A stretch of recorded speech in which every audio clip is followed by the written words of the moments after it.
A couple of things I want to advise you that is prohibited, actually, from doing.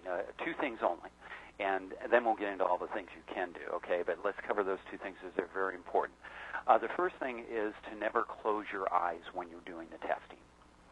And the reason for that is that it causes a loss of equilibrium as the body tries to come back into balance through the advent of losing sight when a person is standing, which is the best way to do this testing. If they close their eyes, what you'll notice, if you just do that right now, why don't you go ahead and do that right now, Gary, and all of the rest of you. Go ahead and stand up and do that. Close your eyes. And now that your eyes are closed and you're standing, I want you to become aware of how, keep your eyes closed, of how your body is starting to make movements. Now, this is a problem, okay? So open your eyes and listen up. The reason why this is a problem is because the body is very interconnected, obviously. Good muscle testing comes down to good muscle isolation. What muscle isolation is where we want to isolate out a very small percentage of the body's muscles and repetitively test only those muscles, okay? And what happens is if your eyes are closed, what you're doing as that body is moving is it's throwing and activating other muscles into the mix, and you lose your muscle isolation. So we can't do this testing with our eyes closed. The other thing we can't do is look away from the numbers as we're pulling on the bar. In other words, you have to keep your eye on the bar. You can't look away from the bar because you lose a very important biofeedback mechanism that exists between the muscles in your arm and your hands and the speed of the pull and your eyes and your brain. It's all controlling what is going on. And to take your eyes off of the bar would be the equivalent of trying to ride a bicycle with your eyes closed. In fact, what we're going to be doing is referring, and you may have already heard me refer to this before, is learning how to use the jet tester is like learning how to use a bicycle. And there's good news and bad news about learning how to ride a bicycle. What do you want first, Gary? You choose. Okay. The bad news is that the first time you get on the bicycle, you're not necessarily going to do that good, nor are you going to necessarily do that good the second time or the third time or the fourth time or the fifth time or the sixth time. But what usually happens when a child learns how to ride a bicycle, if they keep with it, they start to become smooth with it, right? And so what that does require is a good amount of practice. And so over the next 10 days, you're going to be in the first element of that practice that is required to have you smoothly riding the bicycle and maybe for the first time in your life truly getting accurate test results. And that's the bad news. So do you want the good news? Okay. The good news is this.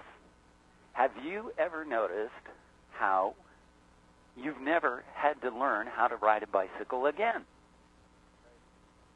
Even if you haven't been on a bicycle in years, you could get on a bicycle and ride it, couldn't you? Right. Okay? And so we're going to be teaching this to you at a level, and in fact, all of our courses have this as a principle, that we're going to teach you a skill that you'll be able to use for the rest of your life. Okay? And so our teaching methods employ repetition, so that, and not just repetition, but you'll also notice in our Series 200 courses, we have a lot of documentations and testing forms and more cue cards depending on what application you're using it for. But the thing is that we want these skills to be something that we can use for life, and that's what our commitment to you is. And so, having said all of that, we've now covered the two things not to do, which is to not close your eyes while you're doing the testing and not look away from the bar. But sometimes people want to look away from the bar because they think that by looking at the test results that they might be influencing them. And does that kind of make sense to you, right, Gary? Okay. So let's just spend a minute talking about that. And so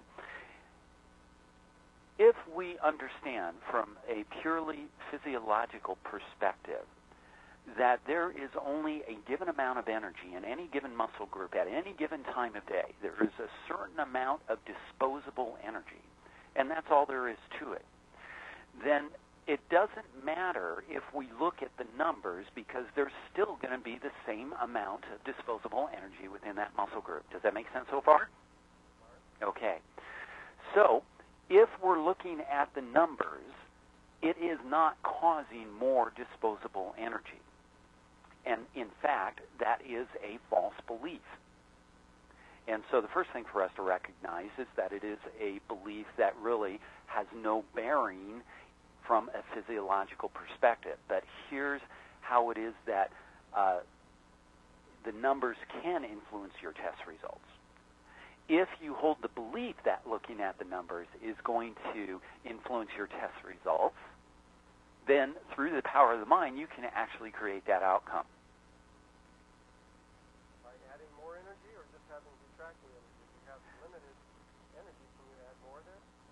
Yes, because of the power of the mind and the power of belief.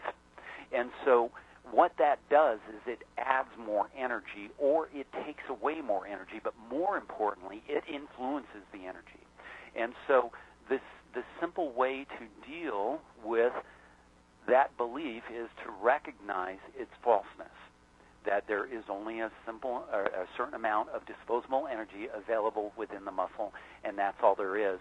And looking at the numbers in and of itself will not influence your test results. So if we simply remove the power of our belief, then we remove the power of the mind to influence it, to make it so. Does that make sense? Yes. The disposable energy then that we have a limit of is what's in the muscle. The belief then would be outside energy that we're bringing in to actually add to that disposable energy. An excellent student.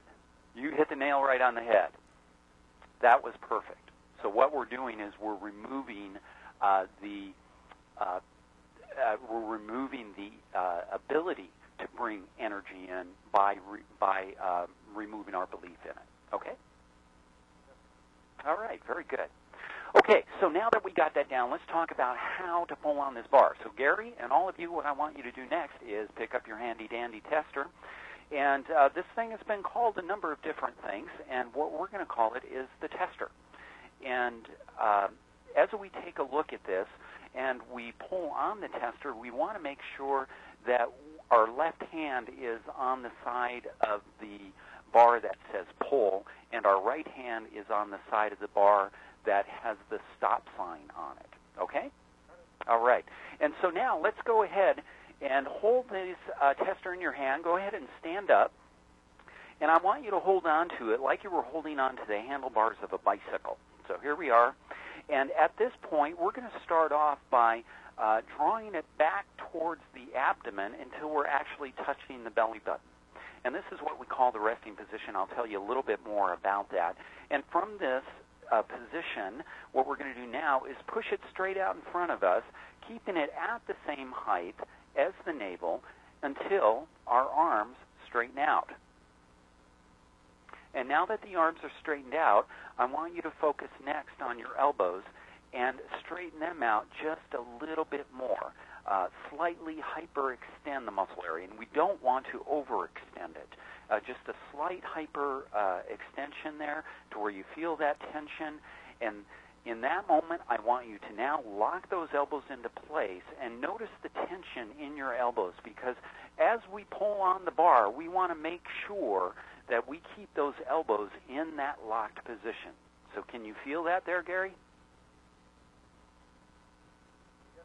Okay, very good. Now, what we're going to do is take a look at our wrist position.